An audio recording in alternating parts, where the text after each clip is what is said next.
I will not make any deals with you. I've resigned. I will not be pushed, filed, stamped, indexed, briefed, debriefed, or numbered. My life is my own.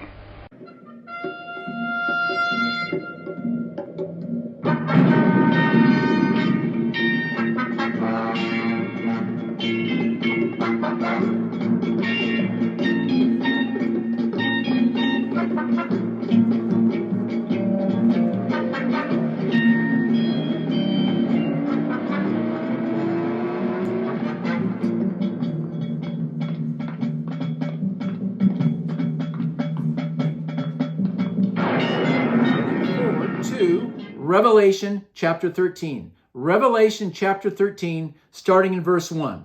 And boy, is this going to be an exciting chapter, because this talks about the 10 nation confederacy over the whole earth. Again, that Daniel chapter 2 and chapter 7 referred to. Here we find it in Revelation 13, confirming it under the Antichrist control ultimately. So here we go. Revelation chapter 13, verse 1.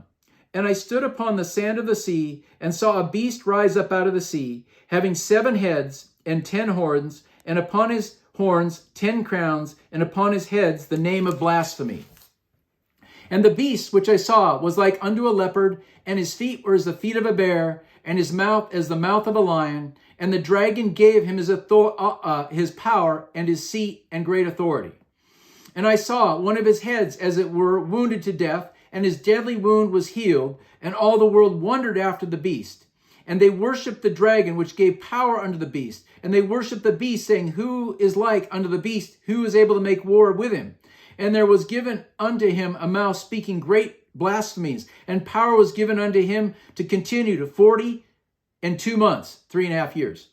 And he opened his mouth in blasphemy against God, to blaspheme his name, and his tabernacle, and them that dwell on the earth.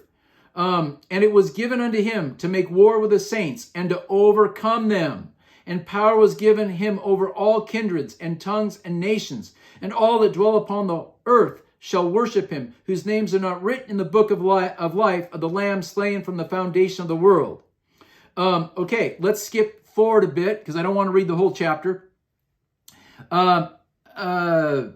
And verse 11, and beheld another beast come up out of the earth, and he had 2 horns like a lamb, and he spoke as a dragon. He exercises all the power of the first beast before him, and causes the earth and them that dwell therein to worship the first beast, whose deadly wound was healed.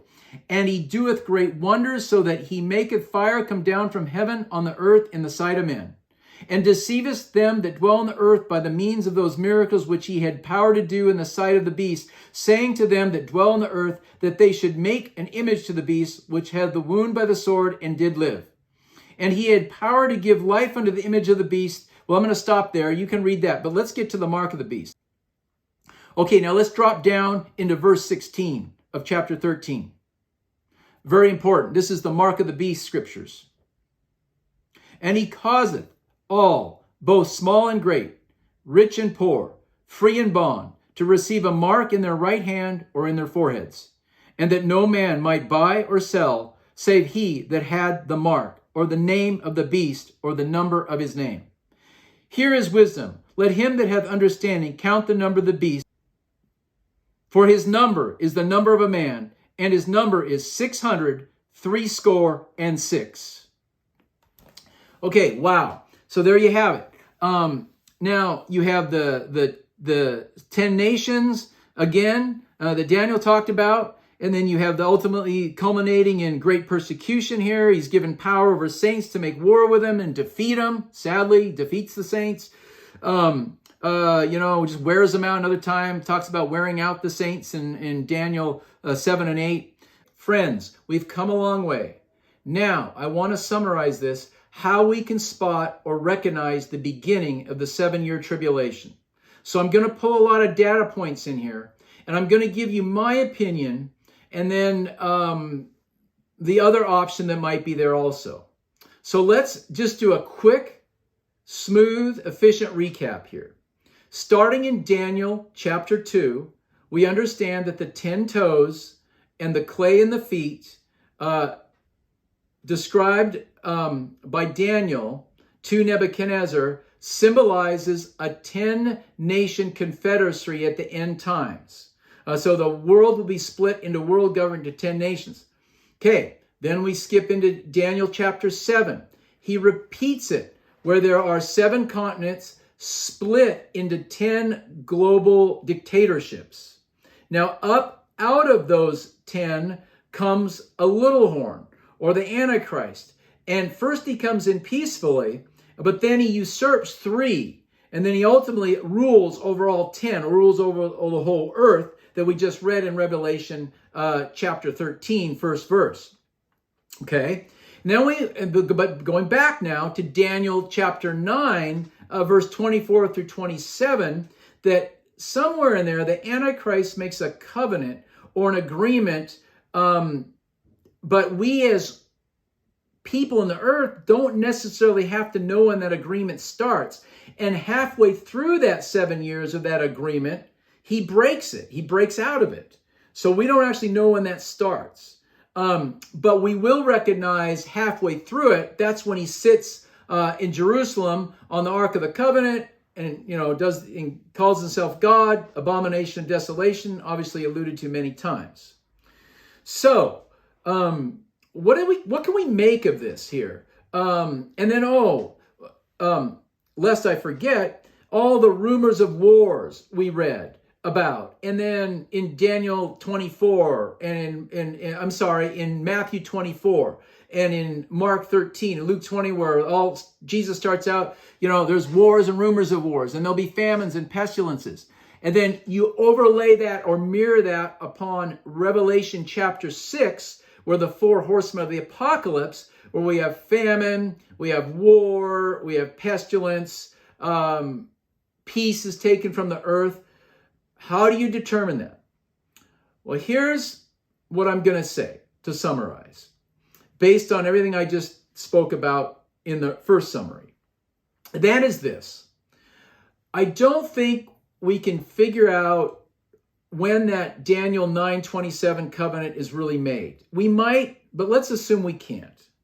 But one thing we can control is we can figure out when our earth or our countries, wherever country we're in, or the world starts to go into this global 10-nation dictatorship where nation states cease to exist, where borders come down, and the 7 continents are split into the 10 global regions. And there's a leader put over each one of those 10 regions, basically a dictator that answers to a giant world board. Could be like the United Nations or something like that. So that we can spot. But once that happens, I would say watch out, because it's really close. It's literally knocking at the door. Because in that point, the Antichrist, I guarantee, is already maneuvering, already comes in peacefully, already is negotiating behind the scenes, probably with some of these nations. First, it says he comes in peaceably, but he becomes more and more assertive, more and more aggressive, and it's going to be hard for him not to reveal himself to the world. And once he, either by intrigue or negotiations or all-out war, usurps 3 of those 10 kingpins, those 10 dictators, and he starts taking those 3 out of there, I'm guessing all the other 7 start bowing to him, and he starts taking control. And so I would say right there is when the 7 years start. But here's the warning I have. Right now, speaking of this, there's a kind of a war going on between a big power in Europe. Okay, the Russians are fighting now with the Ukrainians, and different powers are lining behind them for different motivations and reasons. Now, I believe that if that war spreads out more into European nations or other Slavic types nations, and people start aligning with each other, big nations, and there starts to become more wars and more aggressions, and that violence escalates, then I'd say that's the precursor to the 10 global regions.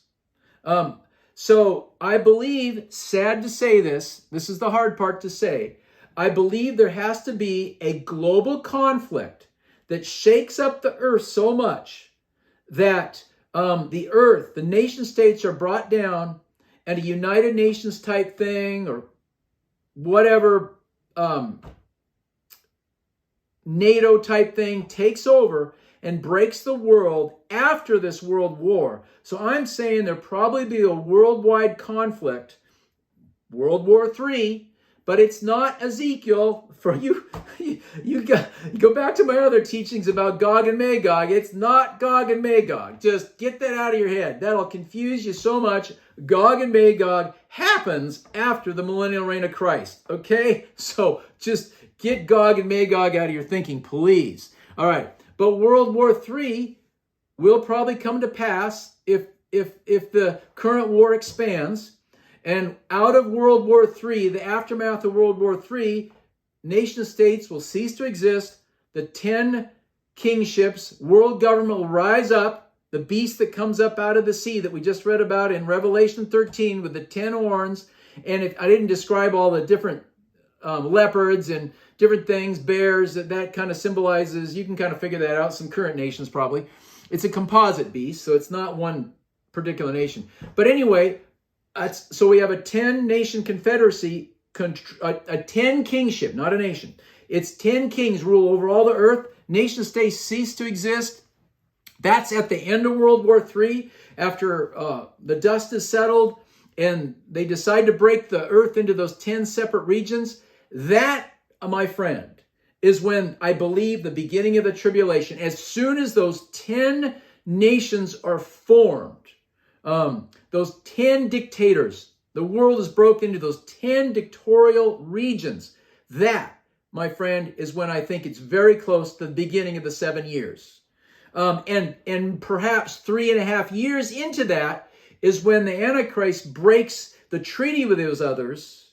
And that's when he takes control of those 10 governors of those 10 regions, and he becomes the world dictator 3.5 years into the 7 years. But the 7 years starts right when the 10-nation confederacy is built, and we may not recognize the Antichrist at that point.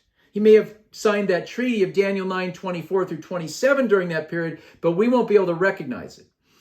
Potentially, won't be able to recognize it. So there you have it, friends. So brace yourself right now, because if this expanding world conflict we're in if this expanding Russian-Ukraine type of situation starts expanding into other regional flare-ups and bigger nations start backing other nations and getting involved, that's World War III. And then out of World War III comes the 10 global region confederacies. Watch out. We're heading into the tribulation. And so friends, thank you for listening to this teaching, and give a thumbs up if you like it. Spread the news to others, and we will see you for another exciting episode of Another Captain Mike Show. Thank you for joining us. If you like this teaching, please consider donating by clicking on the PayPal link in the description area of this video. If you would like to contact me directly, you may email me at thecaptainmikeshow@yahoo.com. Remember Acts 4:12. Neither is there salvation in any other, for there is none other name under heaven given among men whereby we must be saved. Speaking of Jesus Christ. And also, please remember John 14:6. Jesus say unto him, I am the way, the truth, and the life. No man cometh to the Father but by me. Blessings to all of you, and until next time, be seeing you.